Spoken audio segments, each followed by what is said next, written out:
February 14th, 2018, there was a shooting at my last high school, Stoneman Douglas, in which 17 people died and 17 others were injured. It started with a fire alarm that sent all the students running out of their classrooms, but the shooter was outside waiting for them. So when they got out, they were all shocked. It has been really hard since then, especially with, small triggers like fire alarms of people dressed a certain way. The shooter, whose name I won't say, before he was known as the shooter, he was just a guy who would always wear camo sweatshirts. And to me, when I see that, it kind of freaks me out just because I think back to him. Definitely crowds I cannot go to because I feel like that would be the perfect place to shoot up, to bomb. It would be the perfect place to perform a terror attack. We wanted to be very proactive and provide wrap her in some emotional support. Team Susanna, and that included her guidance counselor, the school social worker, the school psychologist, Rishardi, and even the administration. So we put our heads together and said, how could we best help this young lady? I was actually warned against moving because they said, people from different schools, they won't understand what you're going through. They're not going to be able to help you.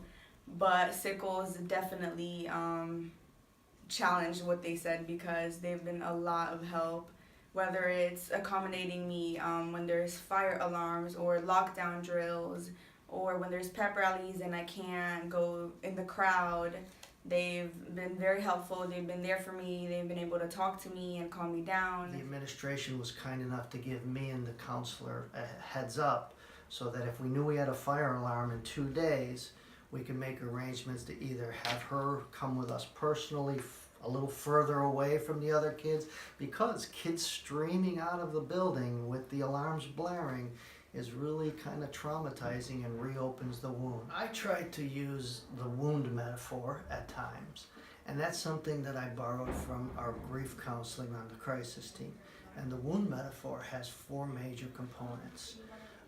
We open the wound, we clean the wound, we close the wound, and then we give her aftercare instructions when a therapist is not around, how she can take care of herself. I try to just focus on what I have to do. Like, I focus a lot on my priorities, which is school. So I think, how much focus should I put onto this when I can focus on something that's good for me, something that's, worth it. Ask how people are doing. It's really hard to wait for them to come to you, especially when there's so much stigma around like mental health. If you go to somebody, you might sound crazy, but that's not the case at all. And just like you see a doctor just for a checkup when you're okay, you should still see somebody to check on you, on your mental health, even when you feel okay. To the people who might be feeling suicidal, just know that there's so much more to life, and although this feels very big in your life right now, there's so many more things that will come to you and that will make you feel so much better, but you won't experience them if you're not here.